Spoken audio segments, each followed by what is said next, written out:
I'm sure some of you noticed it. I did. Joe's talking about this building in 1920, and he looks at me like I was here when it was built. I have been minister here a very long time, and I can remember Brother Runyon putting the front bricks out, but verily. But Joe, I did appreciate that. That established me as a long-term minister. Well, today we're going to continue on in the series of Touch of Jesus, the touch of Jesus. I want to talk about the cleansing touch today. Isaiah chapter 40, verses 29 and 31. It's a very familiar passage. You're all familiar with it, but I want to capitalize on 29. It says, He gives strength to the weary and increases the power of the weak. Even youth grow tired and weary, and young men stumble and fall. But those who hope in the Lord will renew their strength. They will soar on wings of eagles. They will run and not grow weary. They will walk and not faint. Just too tired. Anyone else get tired? Man, sometimes I just get really tired. And that stuff of strength to the weary, that sounds pretty good to me. But I found that life can be just fairly exhausting. And I'm sure that's probably pretty true of everyone else as well. So you kind of get the idea up here. That's just how I feel. There's days I just feel just like that, and just want Deb to scratch my belly, and that's all, just let it be. But instead of slowing down, though, it seems like I get busier. I'm sure most of you feel that way as well. I find that there's people to call on, hospitals to visit, programs that I'm working on, community involvement, committees that I have to attend, and then I work on my sermons and lessons and all that go with it. And that's just life, folks. And every one of you have got a schedule very similar. Mine is not unique to anyone. We all have a very busy life. But then, when it's not busy enough, and life seems pretty troubling, then we have to add some other things. We add family dysfunction. Now, I'm pretty confident that I'm not the only one with a dysfunctional family. There's other dysfunctional families out there. Or you add a little illness, or work issues, or finance issues, or just unhappy. And sometimes we just suffer with unhappiness. Stress. Sometimes the burdens of life just seem unbearable. Unbearable to the place where we quit enjoying life. Now, I'm not preaching to the choir. I'm preaching to all of you, because every one of us have experienced some of this where we've just quit enjoying it. We just exist. We're exhausted. We're wore down by the battles of life. And that's not good. And it's certainly not what God wants for your life. So we all need that cleansing touch of Jesus. We need Jesus to be able to reach within our life and touch us, so that we can start feeling some of the relief that is going on. So we're going to talk about 3 areas of the cleansing touch. Life's cleansing touch to start with. Matthew chapter 21, if you'd like to turn to that. In Matthew chapter 21, it's the parable of the 2 sons. Now he's going to explain the first part there. I'm going to drop down. He's explained the 2 sons. One said he'd go to the field, but he didn't. The other said he wouldn't go, and he did. Now, he said, which one did right? And they said the first one, the one who said he wouldn't go but did. He obeyed the Father. Now let's go to verse 31. Jesus said to them, I tell you the truth, tax collectors and prostitutes are entering the kingdom of God ahead of you. For John came to you to show you the way of righteousness, and you did not believe him. But the tax collectors and the prostitutes did. And even after you saw this, you did not repent and believe him. I want to talk a little bit about what's taking place with life's cleansing touch. Here we've got let's just make a note. Let's call it the society's rejects. Society's rejects. Now Jesus uses the example of 2 groups of people here, tax collectors and prostitutes. And both of them were outcast of society during his day. And today we still have people who fall through those cracks and are outcast of society. But now it may not be tax collectors. Prostitutes probably still would. But there are many throughout that fall through the cracks of society. And it's because society has become so warped often, and they just fall through the cracks. Instead of caring about them, we look and we say, oh, wow, that's a terrible situation. I'm glad I'm not a part of that. But you know, it's not just limited to what we would call the ones that are on the fringe of society. Today, often preachers are outcast of society. I tell you, most preachers have experienced that at some point or another, where we are not the most popular people around, and often people say, well, you know, they're too lazy to work, or they're this or that, and all of that goes with it. So they see us as well on that fringe area. This is about people who have perhaps failed in life, or at least who have not succeeded. People who, for whatever reason, that the rest of society considers them as failures, considers that they have dropped the ball. Now you add all of that to where all of a sudden you don't look successful in people's eyes. They don't see your job as a real job. That's the preacher. He doesn't have a real job. So they don't see the job as a real job, or they don't see your job as a real job. Now you add all of that to life's daily stress. And every one of you have that daily stress. And now someone is saying, well, you're not quite here, or you're not quite there. Then if that isn't bad enough, there's always that person who will come along and remind you that he thinks you're a failure, that he thinks that you have not made it in life. Now, those are tough spots to be in. You know, they certainly don't care to help you feel worse. And in this parable, he's talking to us about two different people. And both of them have a different path. The first one is about a self-righteous son who says, yeah, I'll do that. And then he does not obey his father. And the second one is about a godly righteousness. Folks, not everyone is going to be a great athlete. Now, most everyone will try their hand at being an athlete, but not everyone's going to be a great athlete. Not everyone's going to be rich. Not everyone's going to make it to being rich. Not everyone's going to be popular. Not everyone's going to be popular. And that's just life. Maybe you were real popular in school. Maybe you had the privilege of being real popular in school. And you went back to your 25th reunion, and you know what happened? You're just another person, another face in the crowd. And all of a sudden it wasn't quite like you were used to. That's life. Perhaps you're not one of the power players, but there are plenty of powerful people out there. Perhaps you're not one of the beautiful people of Hollywood. Now, I get a kick out of those beautiful people of Hollywood. They're full of themselves. And perhaps you're not one of them. But every one of us needs that life touch of Jesus. Now, that's why we come to church. We start looking for Jesus to touch our life. And everyone here, everyone, please take note of this. Every one of you here have let him touch your life. Now, you've let him touch part of your life. And that's why you're seeking something. That's why you're looking for something. Because you may realize that I don't fit into that mold of the rest of society. And yes, I feel like I've not been the success that I wanted to be. I've not accomplished everything in life that I wanted to. I've not been able to fulfill every dream that I've had. Folks, that's life.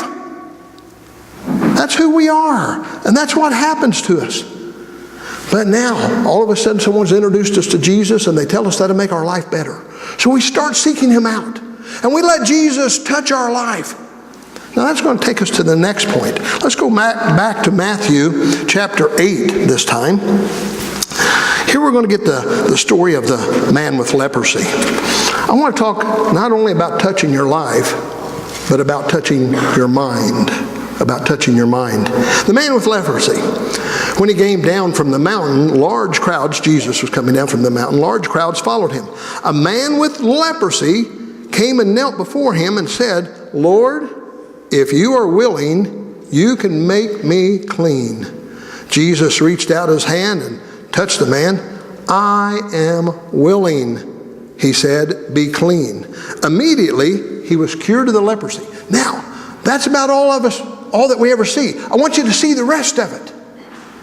That was the outside, the physical cleaning. That was the cleansing of the body. That was the cleansing of a life. But here's the rest of it. Then Jesus said to him, see that you do not tell anyone, but go and show yourself to the priest and offer the gift Moses commanded as a testimony to them. The first part Jesus can do. He can bring you right in here. He can put you in church, and all of a sudden your life is starting to show some improvements. But many here today have not let him touch the mind. So we still suffer with burdens that we have created in years past. We let him clean up the outside. The leprosy was cleansed. But it wasn't until now something was demanded of the leper. He had to clean up here. So he said, I want you to go show yourself to the priest and give the testimony of Moses of what's going to take place, the offering that has to take place. He walks him right into a crowd of people. What do we know about lepers in the day of Jesus? What were they to do? As they come upon people, what were they to say? Unclean, unclean. People were to stay away from them.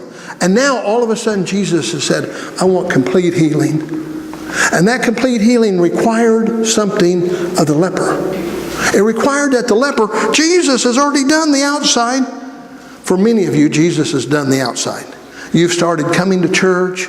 You've started worshiping. You meet around his table. You pray. You probably are reading a devotional. I hope you are. I encourage that a lot. You may be doing all of those things. And deep inside you're saying, why am I not feeling better? Why am I not feeling better about who I am? Why am I not feeling better about life? I'm doing all the right things. Do you ever feel that way? That you're doing all the right things and life just doesn't feel like it's moving forward? That all of a sudden I don't know if I'm any better off than I've ever been. Without the cleansing touch of Jesus in your mind, you're only halfway there. You're a third of the way there is what you are. You're a third of the way there. The leper would still have considered himself an outcast, a reject of society, if Jesus hadn't made it complete. Now, a lot of you have let Jesus touch your life, but you've never let him touch your mind. You've never let him go in here and heal, where you've been able to go before the Father and say, clean this up, help me. I've got cobwebs and skeletons and burdens that are in here. Clean that up. I want to feel better about life. I want to be able to do this. It required an action from the leper.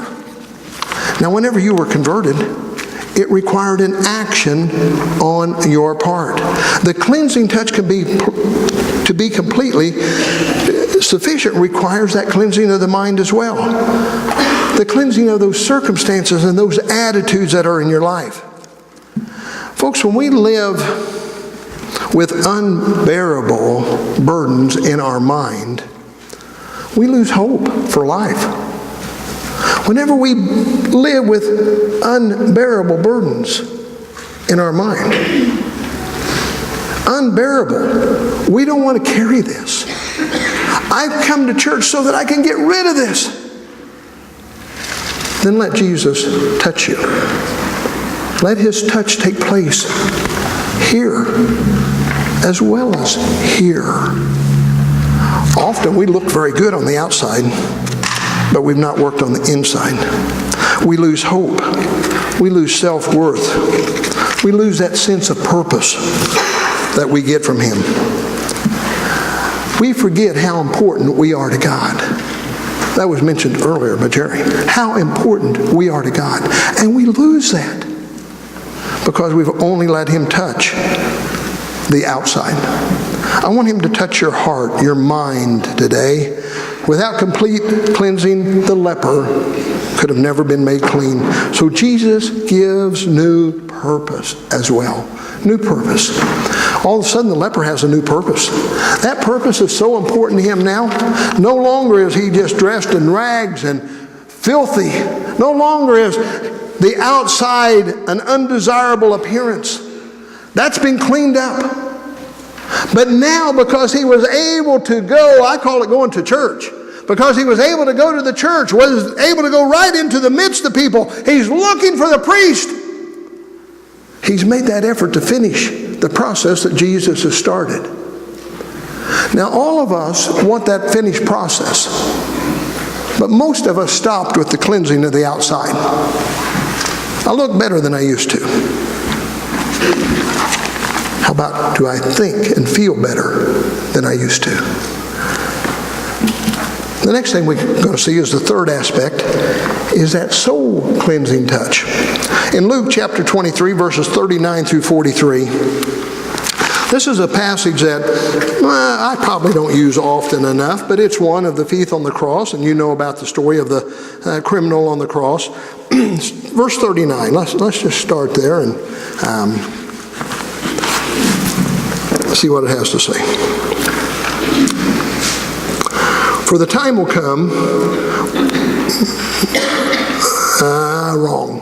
One of the criminals who hung on the cross hurled insults at Jesus.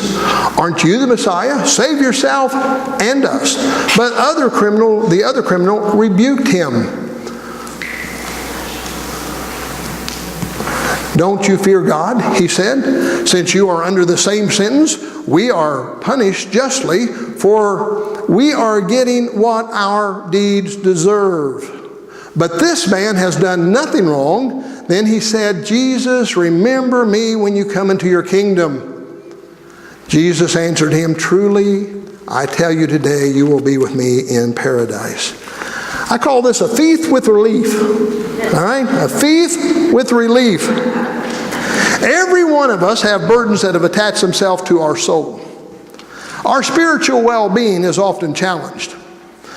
Much like the two criminals, we realize that we are guilty of things that we've had to wrestle with. Many times we feel that our sins are beyond forgiveness. Now, many of you today feel that way. Some of you have shared that with me. That we feel like, I don't know how God can ever forgive me for this or that or whatever it might be. Whatever that is, that burden that we're carrying, we've cleaned up our life, we're trying to let God work on our mind, we're trying to feel better about ourselves, but deep down within our soul we're saying, I don't know. How can God possibly want me? How can God possibly love me? Many times we feel that sin is so far beyond forgiveness that we're just going to go through the motions because we want the rest of the world to think that we're a good person. But yet deep down we're suffering. Beyond the cleansing touch of Jesus can't happen. That happens every day, though, in society, that people will believe that. There'll be those social outcasts that I started out talking about. Today, folks, we live in a world of social outcast. Now, you say, well, how can that be? But we do. We live in a world that is built on the glamour of life. It's about the glamour people of life. We don't see ordinary people. We walk right by them. It's the glamour people that are jumping out at us. Most of us have never been asked to give a testimony before Congress. But if you look around, there's a lot of Hollywood stars that's been asked to give testimony. I don't know about you, that irks me, quite truthfully. And I'm thinking, how does he know any more about that than me, and I'm down here in the trenches? So we live in this world of glamour. And some of you are really nice people, and there's 2 or 3 of you that are really attractive. Okay, there's a whole bunch of you that's really attractive. I don't want to lose any of you. But we're not the glamour people of the world. So we kind of fall through those cracks as well. And because we're doing that, we suffer. And we find that we are in a place where we're thinking, God hasn't forgiven me because my life hasn't gotten any better. So we suffer with these things that we think have attached themselves to our soul. So without the complete cleansing, we're in a mess. We're in a spiritual mess. So we have to find that soul cleansing touch of Jesus. That beyond the cleansing touch of Jesus, there is no hope. So he wants to touch your soul as well. Folks, he started out by touching your life. He's touched your mind if you'll let him. And now he wants to clean up your soul. It happens every day. Social outcast. People who fail. Criminals who ask God to forgive them. People who fall through the cracks. Now get this one. This one's important. And everyday people, just like me and you, He touches our life. He'll clean it up. He'll clean up our mind. And He'll clean up our soul. He will let us have a life like we've never had before. Everyday, ordinary people that have found special meaning from Jesus, because it gives new spiritual meaning to us, the cleansing of our soul. Today, this sermon is all about everyone. Every one of us. We've wanted Him to clean up our life. If it wasn't for the shame of it, each one of us could come back to the preacher's hallway and come down and say, "Preacher, I've got this thing that I've had in my life, and I'm so glad that God cleaned it up. And I needed to tell someone about it, so I'm telling you." I don't know what it is. Maybe it's something to do with your marriage. Maybe it's something to do with something you did as a kid. Maybe it was you were a bully in high school and you don't want anyone to know that. Maybe it's something that, a crime that you committed and you don't want anyone to know it. And it happened. Maybe it was something that wasn't near as bad as you think it is, but it's big in your mind. Each one of you could come down the hall and say, "Preacher, this happened to me. This happened to me." Then if you would, the next step would be, "Preacher, how do I get it out of my mind? How do I get rid of this? I don't want to carry this burden forever." And some of you are. I've known most of you a long, long time. And some of you are. And it hardly ever comes out, but sometimes it just pulls you into that depression. And it goes back to the introduction. You're so tired and weary of carrying it. "I'm so tired of this, Lord. I'm so tired of this." And Jesus wants to reach out and really just put His hands upon your head and say, "Give it to me. Let me have it. Let me have it." And let's assume that that's taken place. And now you're there and you're feeling pretty good about life. "I'm dressed up. I've looked better. You know, I'm feeling better. Each and every day I feel better." But now we start wrestling with, am I going to be okay in eternity? I've got these blemishes upon my soul. Am I going to be okay whenever I stand before God? Or is He going to look and say, "Mike, did you really do that?" "Yes, I did." Well, it's a good thing Jesus come into your life and touched your mind. Because now I forgive you. Come on in. That's the good news. That's the good news. Every one of us today fall into these categories. We all need His cleansing, personal touch. There's not a one of you here immune from it. I've taken an old gospel hymn to close out with. The old gospel hymn put it like this: "His power can make you what you ought to be. His blood can cleanse your heart and set you free. His love can fill your soul and you will see 'twas best for Him to have His way with thee." I don't know about you, but I got more life behind me than I do ahead of me. I've carried burdens for a lot of years that I wished I hadn't. There are some things in my past that you'll never know about.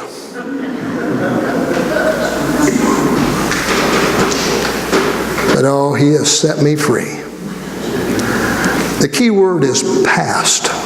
For today I walk with the King. I walk with the King. He has set me free. Free, free, free to be me and the man that He wants me to be. Can you say that? Some of you have taken the first step. He's cleaned up your life. Some of you are letting Him work on your mind, and a whole bunch of you need to let Him work on your soul. Will you please stand as we have our invitation?